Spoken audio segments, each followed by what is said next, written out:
Husband এই ব্যবসা করতো, মানে বিএনপির সভাপতি ছিল, রাজনীতির কারণে গুম করা হয়েছে। ওয়ান থেকে শুরু করে যত প্রশাসনিক যেখানে আয়নাঘর আছে, টর্চার সেল আছে, সবগুলো সেল তল্লাশি করা হবে এবং আমাদের সমন্বয়কদের নিয়ে তল্লাশি করা হবে, এটা আমরা চাই। অনেকেই বলতেছে যে দেখতেছি আয়নাঘর বলতে কিছু নাই, এটা আমরা অনেক জায়গায় মন্তব্য শুনতেছি। তাহলে তাদের কাছে আমার প্রশ্ন, যদি আয়নাঘর বলতে কিছু না থেকে থাকে তাহলে আমাদের স্বজনগুলো কোথায়?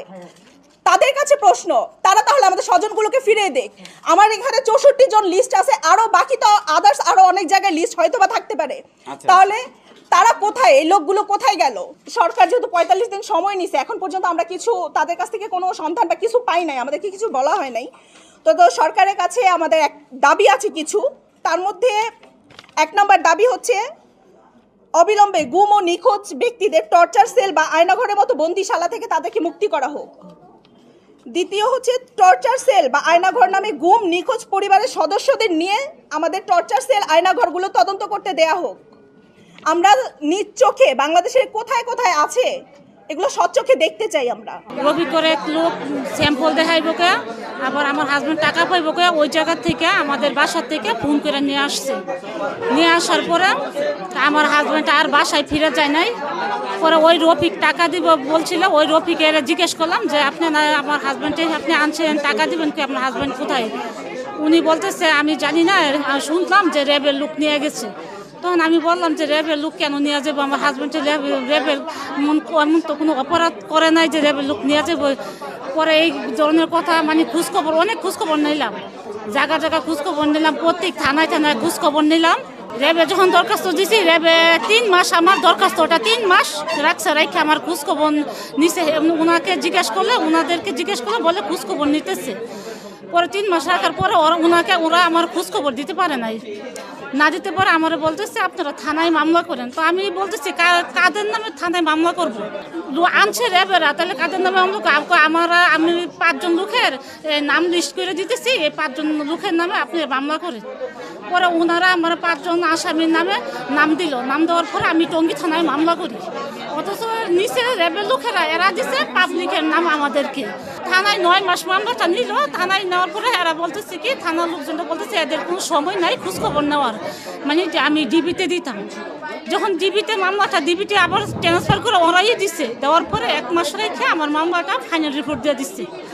তখন আমি ডিবিতে যখন আমি আয়ুর কাছে খোঁজখবর নিতে গেলাম, তো আয়ু আমার বলে কি কোর্টে খোঁজখবর নিতে। তখন আমি বললাম যে আমার মামলা হয়েছে এখানে, আমি কোর্টে কেন খোঁজখবর নিব?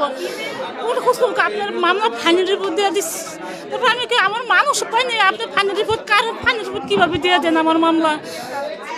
পরে বলতেছে আপনার ফাইনাল রিপোর্ট দিচ্ছে, আপনারা থানায় যে কোর্টে যে খোঁজখবর নেন। তারপরে আমার বলতেছে কি, আমি বলতেছি যে আমার মামলা আমার মানুষ পাইনি, আপনার মামলা ফাইনাল রিপোর্ট দিয়ে দেন, কারণটা কি? আমি সাংবাদিক সম্মেলন করবো, আমার মানুষ দেন ফিরে, নাহলে আমার মামলা ঠিক করে দেন। পরে ওরা বলতেছে, আমার যখন আমি চিল্লাচিল্লি করতেছি তখন ওরা বলতেছে কি যে আমি আপনারা খরচপতি দিয়ে দেবো, মামলাটা আপনি ফাইনাল রিপোর্ট দিয়ে নারাজি দিয়ে ইয়াতে দিয়ে দেন, সিআইডিতে দিয়ে দেন, সিআইডিতে ভালো খোঁজখবর নিতে পারবো। পরে আপনি কি আপনাদের খরচপাতি দেওয়া লাগবে না? আমি যদি সিআইডি দেওয়া যায় আমি খোঁজখবর নিয়ে আমি সিআইডিতে দিব।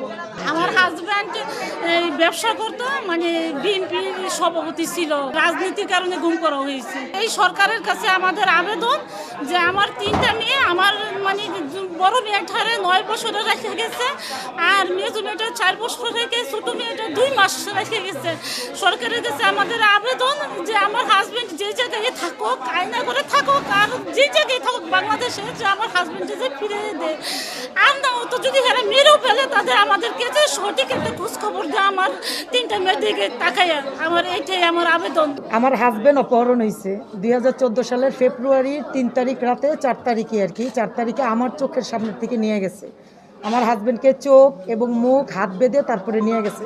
আমার এই ছেলেটা তখন 5 মাসের কোলে ছিল, 5 মাসের কোলে ছিল, আর এখন আমার ছেলেটার বয়স 10। আমার ছেলে কিন্তু তার পাপাকে দেখেনি, এখনও ছবি দেখছে, ভিডিও দেখছে। তাকে নিয়ে যাওয়ার পরে আমরা খবর পাইছি ওইখানে র্যাব 11 নিয়ে গেছে। আমরা 11তে যাওয়ার পরে ওইখানে বলছে আছে, দিতেছি, আসতেছি, এরকম করে করে প্রতিনিয়ত আমরা ওইখানে দাঁড়ানো ছিলাম। তারপরে আমার হাজব্যান্ড সাদা লুঙ্গি পরে বলছে লুঙ্গি দিতে, গামছা দিতে, সিগারেট দিতে, যা যা দিতে বলছে আমরা ওইখানে দেওয়া হয়েছে আমাদের। এরকমের পরে যখন 7 খুন হইল, 7 খুনের পরে আর আমাদের আর কোনো খোঁজখবর নেই। আমরা আর ওইখানে গিয়ে কোনো খোঁজখবর নিতে পারিনি। তারপরে থানায় মামলা দিছি, অভিযোগ করছি, আমি থানায় অভিযোগ করছি, র্যাব 11-11 বিরুদ্ধে অভিযোগ করছি, সংবাদ সম্মেলন করছি, এই পর্যন্ত তার কোনো খোঁজখবর পাইনি। যেহেতু আগের সরকার নেই, এখন বর্তমান সরকার আছে, তাহলে আয়নাগরগুলো কেন তল্লাশি করা হচ্ছে না? আমাদের কথা হইল র্যাব 1 থেকে শুরু করে যত প্রশাসনিক যেখানে আয়নাগর আছে, টর্চার সেল আছে, সবগুলো সেল তল্লাশি করা হবে এবং আমাদের সমন্বয়কদের নিয়ে তল্লাশি করা হবে।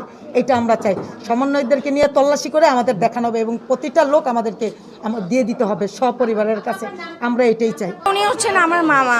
যখন আমি 3 বছরে ছিলাম, আজকে থেকে 13 বছর আগে 2011 সালে ওনাকে আয়সা কয়েকজন লোক নিয়ে গেছে। উনি কে ছিলেন লোকরা আমি জানি না। আমি যত জানি যে 13 বছর হয়ে গেছে, আমরা ওনাকে খুঁজে পাই নাই। আমরা অনেক জায়গায় গেছি, অনেক কিছু করার চেষ্টা করছি, কিন্তু কিছুই হয় নাই। থানার মানুষরা বললো যে তোমার মামাকে ছাড়া দিব, কিন্তু ওর জন্য তোমাদের 5 লক্ষ টাকা দিতে হবে। আর ওই সময় আমার নানিদের এত ভালো পরিস্থিতি ছিল না যে ওনারা 5 লক্ষ টাকা দিতে পারবে। র্যাবদের এগুলো নিয়ে ইনভেস্টিগেশন করা উচিত যে এত মানুষের গেল, তাহলে গেল কই, এরা কোথায়, ওরা মৃত্যু আছে কিনা, একটাও হার থাকলে আমাদের দেওয়া উচিত। একটাও হার থাকলে দিবে যে আমরা কবর দিব, কই আছে, কিভাবে ওনার উপরে টর্চার করা হয়েছে।